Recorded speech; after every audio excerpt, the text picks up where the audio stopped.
भन्देऊ तिमीलाई के गरेको थियो तिम्रो बुवाले मम्मीले छोडेर गएपछि कति दिनबाट के गर्न थाल्यो सबै भन्दै दाइ मलाई हेरेर होइन यहाँ हेरेर भन ल मम्मी भर्खर विदेश जानु भएको थियो भर्खर 1-2 महिना भएको थियो म 14 वर्षको थिएँ अनि त्यसपछि म आफ्नै रुममा बसिरहेको थिएँ बाबा त्यतिखेर बाहिर बस्नुहुन्थ्यो पहिल्यैदेखि नै अनि एक्कासी मेरो बेडमा आउनुभयो मलाई भिडियो देखाउनु भयो सुरुमा अनि मैले किन भिडियो देखाउनु भएको भन्दाखेरि हेर न भन्नुभएको थियो म हेर्दिनँ नि त भने मैले अनि हेर्दिनँ भन्दाखेरि पनि जबरजस्ती देखाउनु भएको थियो त्यो दिन अनि त्यसमा त्यो भिडियो हेरिसकेर 2-3 टाइप भिडियो हेरिसकेपछि मलाई कस्तो गर्न मन लाग्यो भन्नुभएको थियो अनि मैले के गर्न मन लाग्यो मेरो छेउमा नबस्नै जानु भन्थेँ मैले अनि त्यसपछि मलाई तानेर लग्नुभयो क्या एक्कासी मेरो बोली पनि नसुनिकन तानेर लग्नुभयो त्यो दिन म रुएँ कराएँ अनि मैले फोनहरू सामानहरू फ्यालिन थालेपछि बाबा अलिक डराउनु भयो नि त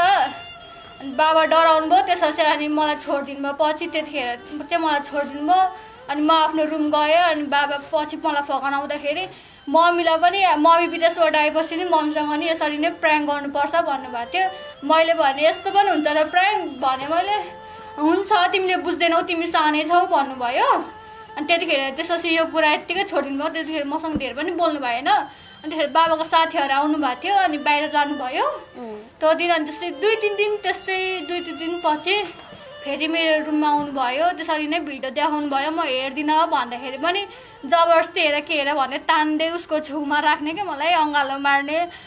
अनि मेरो जिउहरूतिर छुन खोज्ने मैले चाहिँ पर ढकालिदिन्थेँ अनि फेरि तानेर जबरजस्ती तान्नुहुन्थ्यो यस्तो जिउहरूतिर अँगालो मारेर छुन खोज्ने गर्नुभएको थियो अनि त्यतिखेर उसको रुममा मलाई एक्कासी तानेर लग्नुभयो त्यतिखेर मेरो जिउहरू छुँदै अनि तानेर लग्नुभयो अनि त्यो ढोकामा चाबी लगाउनु भयो भित्रबाट चाबी लगाउनु लक खालको थियो हाम्रो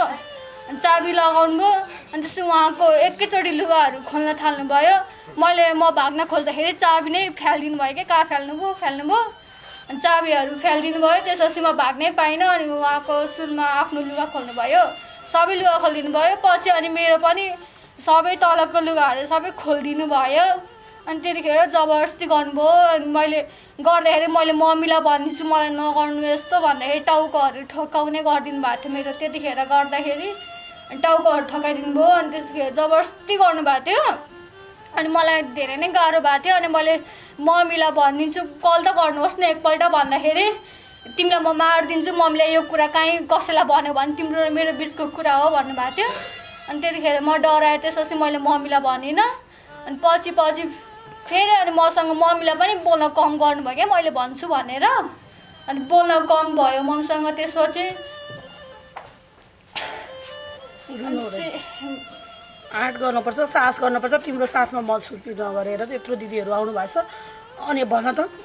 त्यसपछि तिमी कहाँ गयो सबै भनिदेऊ उहाँहरूको त्यसपछि मलाई पहिला अलिअलि भयो नि मामाको घर जानु दिनुहुन्थ्यो त्यसपछि त मलाई काहीँ पनि दिनु भएन अनि आफू बाहिर जाँदाखेरि मलाई बाहिरबाट चाबी लगाइदिने गर्नुभएको थियो त्यसपछि मेरो स्कुल जान पनि धेरै नै कम भएको थियो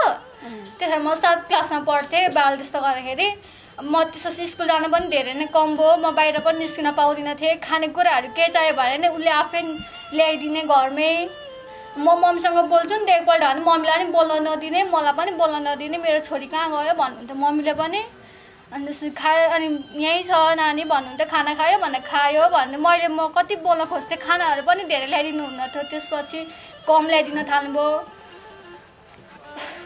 तिमीले कसलाई भन्यौ सबैभन्दा पहिला भनिदेऊ त सबैभन्दा पहिला म उता गाउँ गएँ इटरी अनि इटरीमा मैले माइजूलाई भनेको थिएँ सुन्नुभयो साथीहरू उसलाई अलिकति तल गएर सुन्नुभयो त इटरी घर यिनको म तपाईँलाई थोरै पनि भन्छु बौद्धमा बस्ने नि बुवालाई लिएर छोडेर गएको आमाले बौद्धमा यो तपाईँहरूलाई मैले कसरी भन्ने के भन्ने यतिको बच्चाले यति बोल्न सक्ने आँट र साहस गर्यो यिनीलाई त हामीले प्राउड फिल गर्नुपर्छ यतिको आँटसम्म गरिन्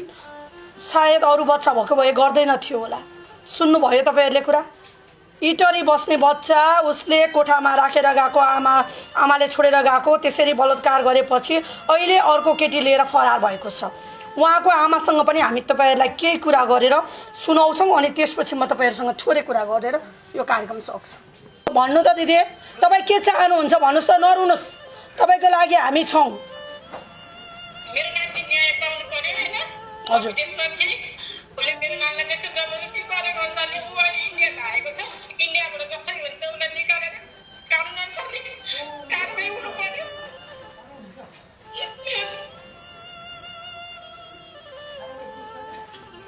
तपाईँ नरुनु है, रुनु हुँदैन। हामी छौँ, तपाईँकी छोरी हाम्री पनि छोरी हुन्, हाम्री पनि बहिनी हुन्। तपाईँ जस्तै नारी हो हामी पनि। जसलाई पीडा परेको छ त्यसले पीडाको मर्काम बुझ्छ। हामी धेरैजना नै छौँ यहाँ बोल्नको लागि आएका छौँ। तपाईँ नरुनु, म तपाईँको लागि म छु है। अरू केही छ तपाईँलाई भन्नु भने भन्नुहोस्।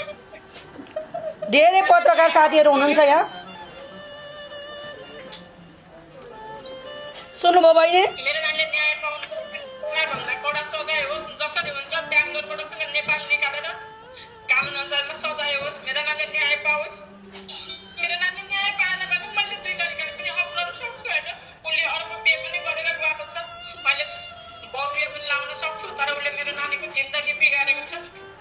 जसरी हुन्छ मेरो नानीले न्याय पाउनु पर्यो। हस्, रोइरहेको छु फेरि। रुनु हुन्न, त्यस्तो सोच्नुहुन्न। म छु त, पिर गर्नुहुन्न है, म छु। सुन्नुभयो?